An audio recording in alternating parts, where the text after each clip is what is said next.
Assalamualaikum warahmatullahi wabarakatuh. Salam sinergi, go berkah, no riba. Sahabat-sahabat Eco Farming yang baik hati, setahun yang lalu saya bersama istri saya di kebun ini, di tempat ini buktinya drum yang saya gunakan untuk memupukkan pertama kali di awal tahun 2000. Inilah tempatnya, sahabat-sahabatku, di video saya yang terdahulu.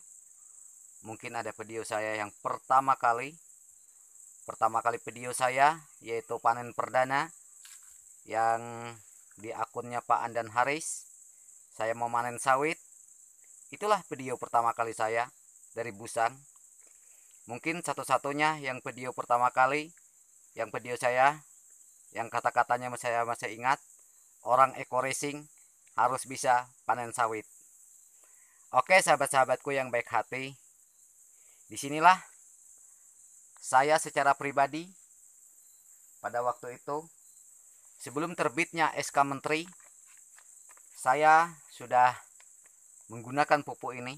Saya sudah sangat percaya secara pribadi bahwa pupuk organik eco farming sangat bermanfaat untuk petani. Meringankan biaya transport, meringankan pembelian pupuk yang sangat membumbung tinggi. Disinilah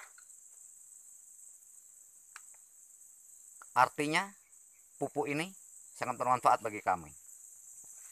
Oke sahabat-sahabat, disinilah tempatnya pada waktu itu saya berjalan memupuk.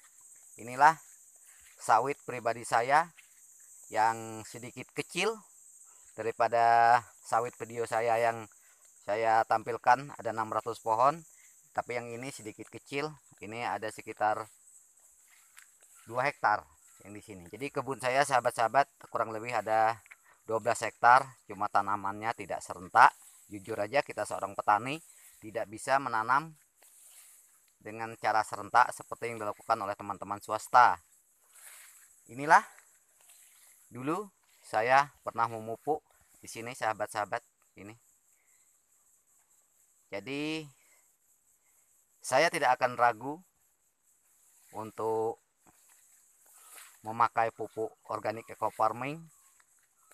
Bahkan saya juga banyak mengantarkan teman-teman untuk menggunakan pupuk ini, dan mereka dengan secara tidak dipaksa mereka bergabung langsung dan pembelian langsung secara member, atau mereka mempunyai ID tersendiri. Saya bergabung di PT BES sudah 1 tahun yang lalu. Saya juga sudah, alhamdulillah, sudah mendapatkan reward motor cash. Tetapi sahabat, saya tidak akan mengambil motor cashnya. Saya meminta uang kontannya. Kemudian uang kontan itu saya manfaatkan untuk pembelian pupuk dan untuk membantu sahabat-sahabat atau teman-teman petani yang ingin menggunakan pupuk pembelian secara konvensional atau eceran.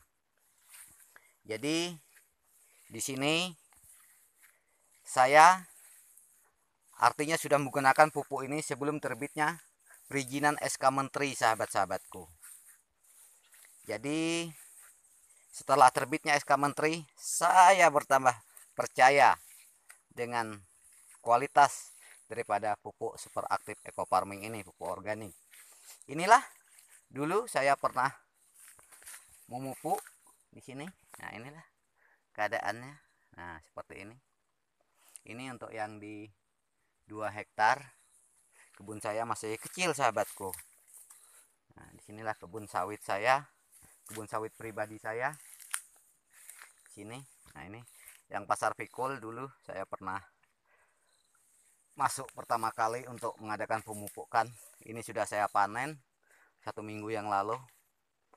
Ini video saya hari ini, hari Jumat tanggal 25 Desember 2020. Bersama saya nih, Leader Busang, untuk melihat perkembangan selama saya aktif memakai pupuk organik eco farming. Inilah sahabat-sahabatku. Ini tidak diragukan lagi sahabat. Nah, sudah ada SK menterinya. Saya bertambah jatuh cinta kepada produk PT BES karya anak bangsa. Siapa lagi yang akan mempercayai karya-karya anak bangsa kalau bukan kita sebagai anak bangsa itu sendiri? Nah, di sini. Nah, ini sahabatku. Nah, ini hasil daripada pemakaian pupuk eco farming secara berkelanjutan. Jadi sahabat-sahabatku yang baik hati, tidak ada salahnya kalau sahabat-sahabatku melihat edukasi sahabat-sahabat teman-teman lain untuk berbagi ilmu atau berbagi informasi. Tapi tidak kalah pentingnya bagaimana kita menggunakan produk ini dengan tangan kita sendiri, dengan perasaan kita sendiri. Di samping sudah ada aturan-aturan yang ditentukan oleh pihak perusahaan itu sendiri, dan kita tidak boleh menyalahi apa yang sudah diatur oleh petunjuk produk itu tersendiri. Saya sebagai seorang petani, saya tidak pernah menyalahi daripada aturan pakai daripada produk itu sendiri. Saya banyak teman-teman berkata atau tanya dengan saya, apa sih manfaat eco farming dan lain sebagainya dan lain sebagainya. Saya tidak banyak bisa menguraikannya dengan detail dan sedetail-detailnya karena saya seorang petani. Keterbatasan saya mengurai dari sisi kandungan dan lain sebagainya. Saya keterbatasan ilmu pengetahuan, saya tidak mengerti tentang kimia yang sebenarnya, kandungan-kandungan. Cuma yang saya perhatikan di sini adalah 13 unsur hara yang terkandung di dalam pupuk organik eco farming. Dan pupuk organik eco farming ini cocok untuk semua jenis tanaman, sahabat-sahabatku. Jadi bukan hanya sawit, tetapi juga karet. Saya juga punya kebun karet. Saya kelola, berbagi dengan teman-teman atau berbagi makan. Kita kerjakan, orang lain yang mengerjakan, kita berbagi hasil. Itulah manfaatnya kita seorang petani. Janganlah berkecil hati, sahabat-sahabat muda, untuk menjadi seorang petani sukses. Bahwa petani ini pekerjaan yang mulia. Di samping kita bekerja, yang lain juga tidak ada salahnya, walaupun kita bukan seorang petani, tapi kita memberitahu kepada sahabat-sahabat petani bahwa ada produk yang berkualitas untuk teman-teman petani. Inilah sekilas keadaan kebun pribadi saya, yaitu Rudiansah Busang. Ini.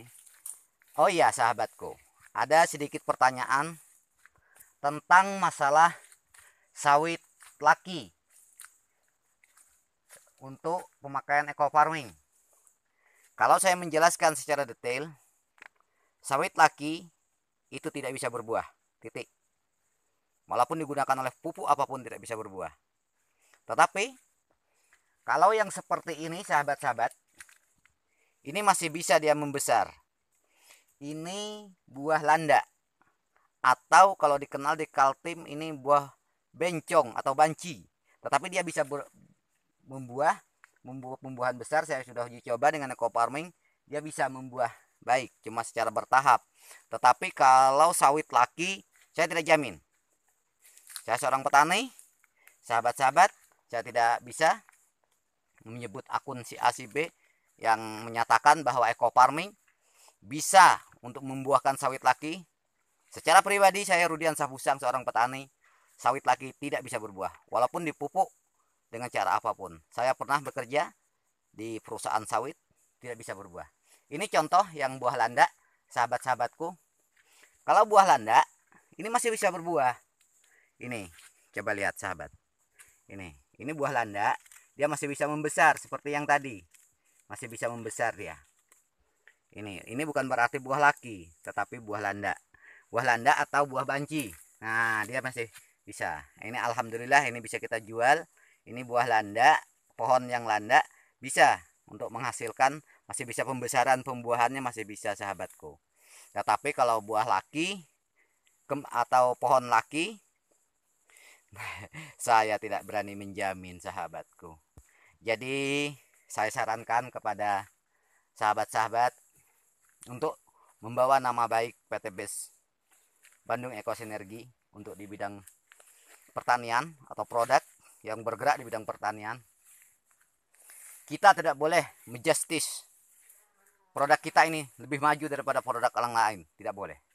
Tetapi produk kita, produk PT BES bisa mengimbangi produk-produk lain, dia setara dengan produk-produk lain.